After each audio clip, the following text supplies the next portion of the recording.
Welcome to The Explainer. You know, when we picture ancient Buddhist monasteries, we usually imagine these majestic, incense-filled halls, deep meditative silence, and just absolute divine serenity.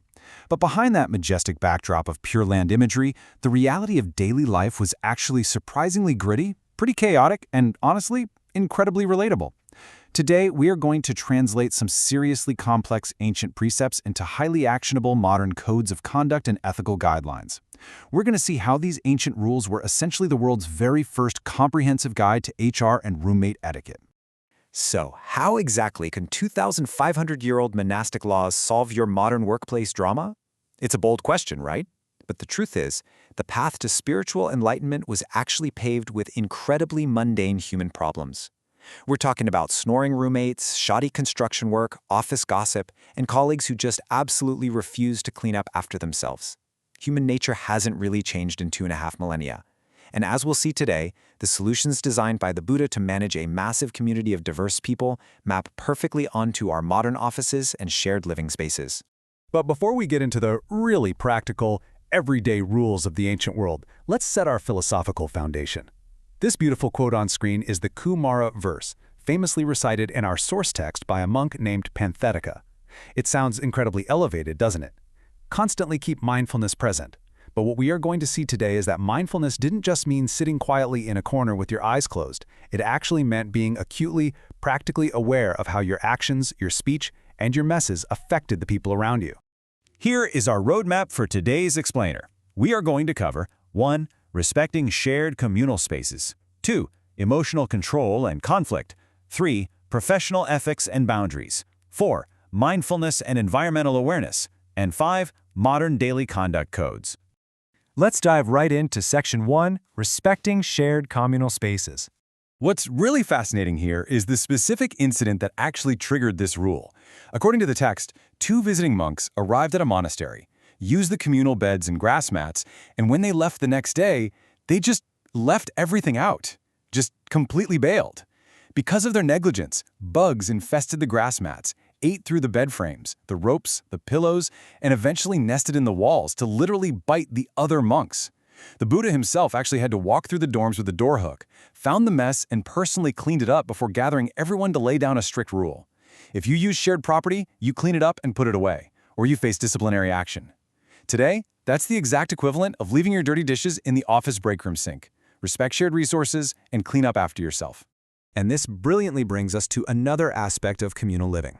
Let's talk about the wobbly bed incident. We have this account of a monk who loved to joke around, talk loudly, and just act carelessly. He goes up to the 2nd floor of a monastery and forcefully throws himself onto this fragile, pointed-legged bed with a reed frame. Well, the bed leg breaks right through the floorboards and nearly crushes a quiet, meditating monk in the room directly below. The resulting rule explicitly forbade sitting or lying recklessly on unstable furniture in multi-story buildings. The modern translation? Be mindful of your downstairs neighbors, and please, don't stomp around the office. Your careless physical actions have a direct impact on the peace and safety of those around you. Moving right along to Section 2, Emotional Control and Conflict. So how do you handle annoying people without losing your cool? This is perfectly captured in the story of a monk named Kaludai. Kaludai was just a terrible sleeper. He snored loudly, ground his teeth, talked in his sleep, and thrashed around so much that the other monks were literally getting sick from sleep deprivation.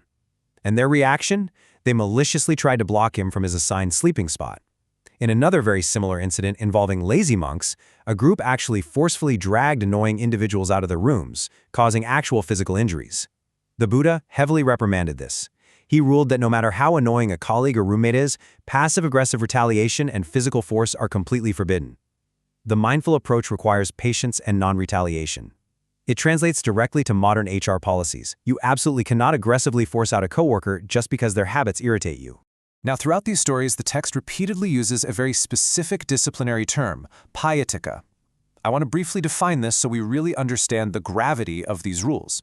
A pietika isn't just a casual, hey man, please don't do that kind of suggestion. It is a major offense, requiring formal confession. The texts literally state that if these behaviors are not corrected, they act as a boiling, burning obstruction to your spiritual path.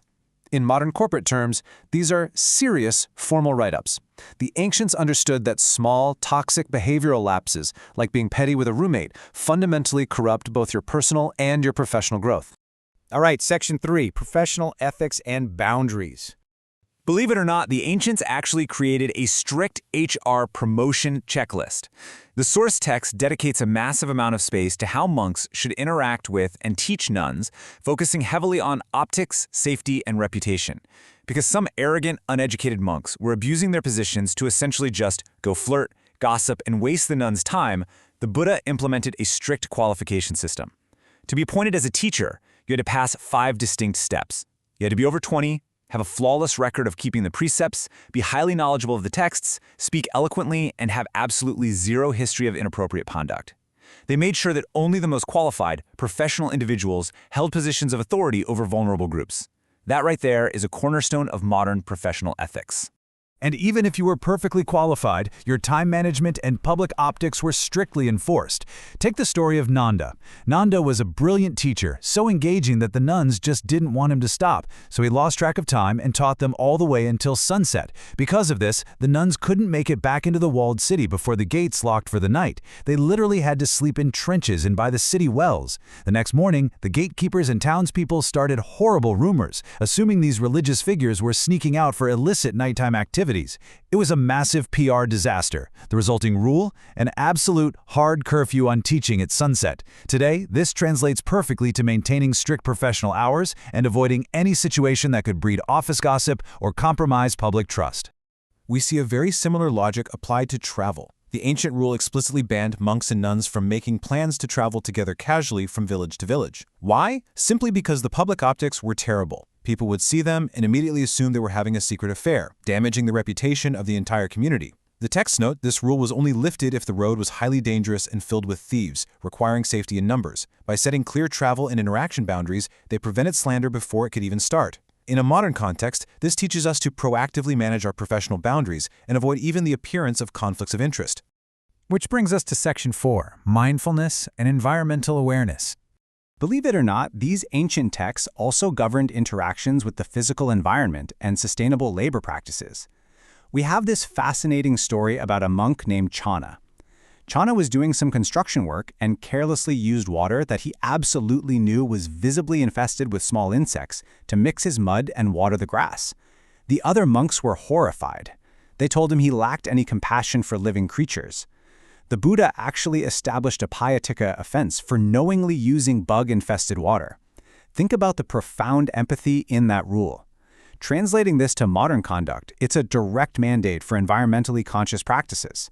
Just as Channa was told to be mindful of the micro-ecosystem in his bucket of water, we have to be diligent about how our corporate and personal actions impact the environment today. And Channa's troubles didn't stop there. The guy was also terribly lazy. The texts describe how he tried to build a massive multi-story house in a single day. A single day! He just dug a shallow foundation, threw up the walls, slapped on a roof, and naturally, the entire structure collapsed immediately. The Buddha then laid down highly specific building codes, mandating that construction must be done in careful, inspected stages to ensure structural integrity. This ancient mandate against corner cutting equates perfectly to modern professional due diligence. Whether you are writing code, building a house, or launching a marketing campaign, you have to prioritize sustainable quality work over hasty shortcuts. Finally, let's look at Section 5, Modern Daily Conduct Codes. We've journeyed through messy dorms, broken beds, snoring roommates, PR disasters, and collapsing houses. If we distill the wisdom of these texts, we get a surprisingly modern code of conduct, successfully translating complex ancient precepts into actionable modern guidelines. First, be mindful of shared resources. Clean up your messes, whether it's grass bedding or the office microwave. Second, regulate retaliatory anger gracefully. You can't just drag someone out of the room because they snore. Third, maintain strict professional boundaries and ensure you are actually qualified for the authority you hold. Fourth, protect your public reputation by managing your time and your optics. And finally, work sustainably and respect the environment in everything you build. These texts prove that human nature hasn't changed a bit. The ancient wisdom that governed a monastery is just as applicable in a Fortune 500 office today. I want to leave you with this final thought. We so often look at spiritual texts expecting abstract, mystical secrets. But what if true, practical enlightenment is actually found in the incredibly mundane details of how we treat our roommates, our colleagues, and our physical environment? How we navigate the wobbly beds and the bug-infested water of our daily lives? Think about the rules we've covered in this explainer. What small, mindful change will you make today to improve your own modern monastery? Thank you so much for joining me, and keep learning.